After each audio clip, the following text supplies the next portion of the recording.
તાપીના ઉદ્ગમ સ્થાન મુલતાઈ અને સંગમ સ્થાન સુરતના ડુમસ ખાતે ત્રિદિવસીય સૂર્ય યાગનું અનોખું આયોજન કરવામાં આવ્યું છે, જેમાં આફ્રિકાથી પણ ભક્તો ધાર્મિક ભાવના સાથે જોડાયા હતા। સુરતના ડુમસ ખાતે બંને સ્થળો એક સાથે ત્રિદિવસીય શૂરાગત અવધૂત આશ્રમ ભક્ત મંડળ રામનગર સુરત, ઋષિ દુર્વાસા આશ્રમ ભક્ત મંડળ ડુમસ સુરત તથા શ્રી ક્ષેત્ર બિંદુ પર્વત તાપીમાં સંસ્થાન મુલતાઈ મધ્યપ્રદેશના સંયુક્ત ક્રમે આયોજિત સૂર્ય યાગનો પ્રારંભ શુક્રવારે તારીખ 18 એપ્રિલ 2025 થી પૂર્ણાહુતિ તારીખ 20 એપ્રિલના રોજ કરવામાં આવ્યો, જેમાં મહાપ્રસાદી સાંજે 4:30 કલાકથી કલ્યાણલક્ષી ભક્તોને સૂર્ય યાગના પવિત્રનો દર્શન લઈ લાભ લઈને ધન્ય બન્યા હતા। સાથે આફ્રિકાથી પણ ભક્તો ભક્તિના રંગે રંગાયા હતા।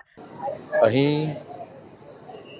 સૂર્યપુર એટલે કે સુરત શહેરમાં આ ડુમસમાં શ્રી દુર્વાસા મુનિ આશ્રમ ખાતે થઈ રહેલો જે ત્રિદિવસીય સૂર્યયાગ, પ્રથમ તો આ જે સૂર્યયાગ અમારા માટે જે પ્રેરણાદાયક છે, તો તેને માટે હું તમને ટૂંકું કથન કહું તો અમારા બધાના ગુરુ મહારાજ શ્રી વિશ્વનાથ અવધૂતજી મહારાજ, જેમનો રાંદેરમાં પાલનપુર પાટિયા પર અવધૂત આશ્રમ છે, ગુરુદેવ અવધૂત આશ્રમ, તે ગુરુ મહારાજે 2000ની સાલમાં તાપી માતાનું ઉદ્ગમ સ્થાન મધ્યપ્રદેશની અંદર बैतूल ડિસ્ટ્રિક્ટમાં મુલતાઈ શહેર અને ત્યાં તાપી માતાનો કુંડ છે, જ્યાંથી તાપી માતાનો પ્રાદુર્ભાવ થયો છે, તો તે જગ્યા પર અને અહીં ડુમસમાં દુર્વાસા મુનિ આશ્રમ, જ્યાં સ્થળ પર તાપી માતા નજીકમાં સમુદ્રની અંદર જેમનો સંગમ થાય છે, તો આ બે સ્થળો પર એક જ સાથે 2000ની સાલમાં સૂર્યયાગ કરાવેલા।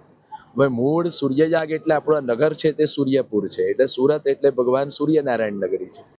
જી, મારું નામ ચંદ્રકાંત ગોવિંદ છે।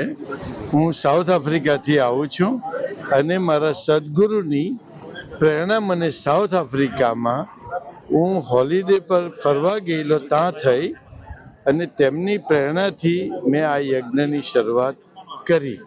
જ્યારે આ યજ્ઞની શરૂઆત કરી એટલે પહેલું મેં ડૉક્ટર ભાસ્કરભાઈ અને આપણા જે આચાર્ય છે ધર્મેશભાઈને મેં વાત કરી અને બધાએ મને સાથ આપ્યો।